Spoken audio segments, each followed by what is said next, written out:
Hi, this is Jay Kapoor, and with Tim Cott out this week, I'm joined by my friend, consumer investor and content creator, Justine Moore. I'm not sure if I count as a real creator because I don't have a Spotify or SoundCloud link to drop. But with me here, you can bet we'll talk a lot about the creator economy. Welcome back. This is The Rundown.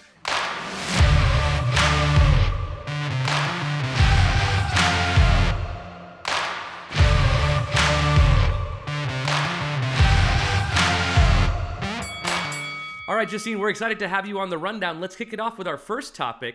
Prediction: in 3 years, Spotify will not be known as a music company. Agree or disagree? I agree. I think Spotify is going to rebrand itself as an audio company, not just a music company. Music streaming is a tough business. The gross margins are so slim, around 25%, because you have to pay out a lot of your revenue in royalties to artists. And it's also a very competitive space. There's lots of alternatives for streaming, which makes it tough to raise prices for consumers, especially when there's lots of free options out there. Spotify has already invested billions of dollars in podcasting, which is higher margin because you don't have to pay out royalties, but you can also acquire exclusive content. So from networks like Gimlet, from individual shows like Joe Rogan, can bring people into the Spotify app because they're getting content that they can't find elsewhere. Spotify saw a 627% year-over-year increase in podcast ad sales in Q2, and I think they still have a ton of room to grow.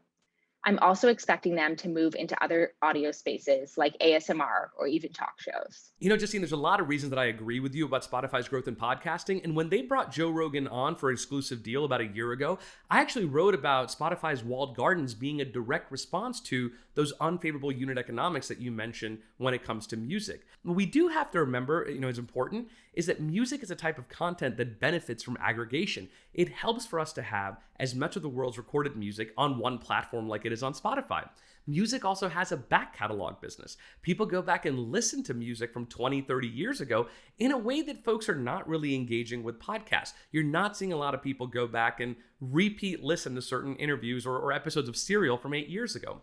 And lastly, I think it's important to remember that, Joe Rogan, once he has come on the platform, we've now seen reporting that his relevance and his listens have gone down over time. And that's to be expected, right? Whenever you see content go behind a paywall, the less than avid fans are happy to churn out and find it, comparable content somewhere for free or for a lower cost. And so in this case, while I do think podcasting is going to be a big part of Spotify's revenue in the coming years, I don't think they want to lose relevance in the music business. And I think they will continue to be seen as a music company in the next 3 years. So lots of social apps have been adding creator monetization features recently. I'm curious who you'd bet on winning this space. Justine, it feels weird to call YouTube an underutilized platform, but let me give you a sense of the scale here. There are 2 billion active users on YouTube that watch an average of 5 billion videos per day.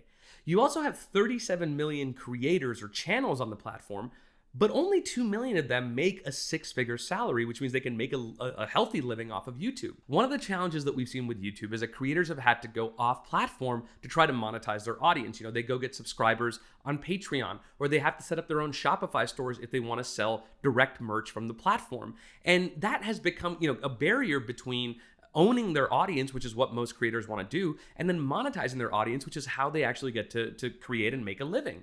I also think one of the biggest things that YouTube has in its favor is SEO, search engine optimization. This is super valuable because if you're a new creator, but you become an expert in a subcategory and you own your keywords and you own your channels, you're now able to grow a business or a following organically because YouTube has a great discoverability that I don't think a lot of platforms do. A lot of them really bet on, somebody sharing or retweeting you in order for you to break out. So in this case, I think YouTube has still a lot of opportunity for new creators. And then lastly, they have a massive global reach, 2 billion users, like I mentioned. So from that standpoint, if we're going to bet on any of these new platforms really leaning into creator monetization, I'm going to bet on the one that's got the biggest global reach and it's got the best discoverability. So I agree with you. I'm bullish on YouTube, especially compared with platforms like Facebook, which I think are going out very quickly with the next generations. The thing I don't like about YouTube is that it's a little intimidating to get started. They optimize for watch time. They want people to spend as much time on your videos as possible to promote you as a creator, which makes it difficult if you're just getting started and you don't know how you're going to fill 10, 15, 20, even 30 minutes of interesting content. TikTok makes it much easier to get started. The videos are 60 seconds max. Many are just 15 or 30 seconds. And it's super easy to jump on a viral trend. You don't necessarily have to come up with a video idea yourself. I think for this reason, we're going to see a lot more people creating videos on TikTok who would never create on a platform like YouTube. And some of them will become the next generation stars and be super successful. Those people will monetize really well, both for themselves and for the platform. TikTok is also doing some really interesting things in social commerce and shopping. They recently allowed brands to launch shoppable videos and shop tabs on their profile. And I'm sure we'll see similar things coming with individual creators soon. All right, Justine, looks like Warby Parker has filed their S-1 to go public via direct listing. So as one of the OGs of direct-to-consumer commerce, do we expect them to perform more like a Casper or a Figs? So for some context, Casper trades at 0.4x LTM revenue, while Figs trades at 17.4x LTM revenue. So they're kind of at opposite ends of the spectrum. I think Warby Parker will be somewhere in the middle, but probably closer to Casper in the 6 to 8x LTM revenue range. Figs is just a really special business. It's almost more like a subscription than a traditional D2C commerce company because it scrubs, which people wear every day. And so they keep needing to buy new ones. 60% of their revenue last year came from repeat customers. They have a 70% plus gross margin, and their cost of acquisition per order is actually falling over time from over $100 in 2018 to just around $40 last year. Casper is a tougher business because people just don't buy mattresses that frequently. Only around 16% of their customers make a repeat purchase. They don't provide their LTV to CAC. I estimated it at around 1.4x, which is not great for a D2C brand. Warby Parker benefits from the fact that people buy glasses a lot more than they buy mattresses, which is great. But their cost of acquisition has been climbing over time. It rose almost 50% last year, which isn't great. I'm curious to see how they perform as their stores start to reopen post-COVID.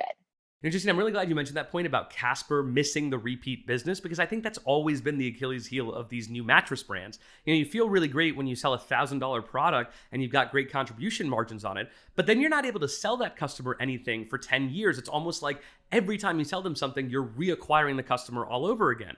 And I think that's always been the challenge. When Casper tried to expand into things like pillows and sheets, they kind of became an also-ran. There were other direct-to-consumer brands that already had a beachhead in that market. Meanwhile, you have Figs, which has really high customer loyalty, really high repeatability, and low production costs, so they're able to build a pretty healthy business for what some would say is a niche audience base. So where does that leave Warby's? Well, I think you have to consider that Warby's has to start to create more touch points with their consumer base. So they're already selling eyewear. They've started to do things like sell contacts. So maybe that's, adding a couple of quarters of touch points.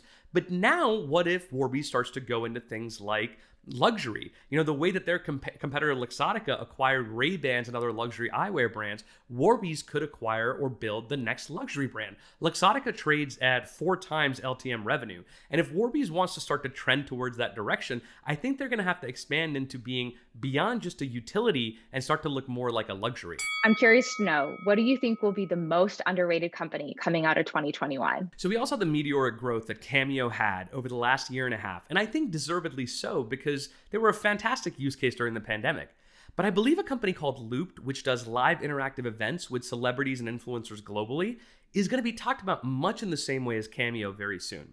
If we start with the assumption that COVID is unfortunately here to stay, which I do, and if we build off of that to say that corporates are going to have to change the way that they do their events for their clients in person to now digital, which I also do, then I think Looped is a really great use case for that.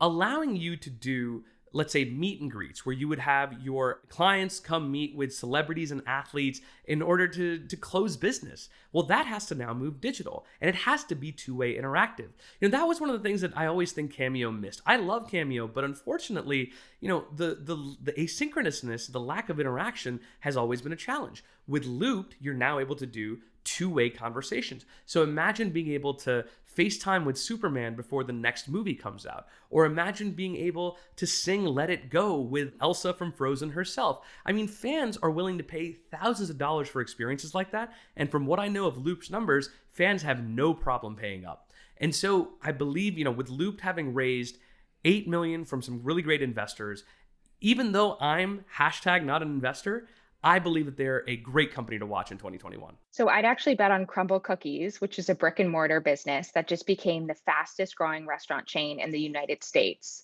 They went from 100 stores last August to 250 stores around the country this year. And they saw 100% sales growth in their stores in 2020, which is just incredible. If you've had Crumble, you know why it's so special. The cookies are huge, the flavors are really unique, and the toppings are insane. So these are cookies that are really designed to go viral on social media. Crumble has built a following of 2.3 million followers on TikTok and over 1 million on Instagram. And people tune in regularly because of their drops model. So every Sunday, they announce 4 to 5 new cookie flavors that will be dropping in stores that week. And people really want to go before those flavors expire and the next ones come in. They're also kind of built similar to a cloud kitchen. So they don't have seatings in their store. Instead, you can order on their app for curbside pickup or delivery, or you can walk in and take out. But all of the space is optimized towards churning out as many cookies as possible. Well, Justine, you've certainly piqued my cravings with your underrated company, but what will not be underrated is your appearance on The Rundown. So if you're watching, please leave us a comment below on who you think made the better arguments today. And Justine, please let us know where we can find more of your work. Thanks so much for having me. You can find me on Twitter at VentureTwins, or you can see my weekly newsletter at readaccelerated.com. And as always, I'm at Jay Kapoor NYC for more spicy tweets and at The Game Plan Show for lots of fun content treats. Justine, thank you so much for joining us, and we'll see you all next week.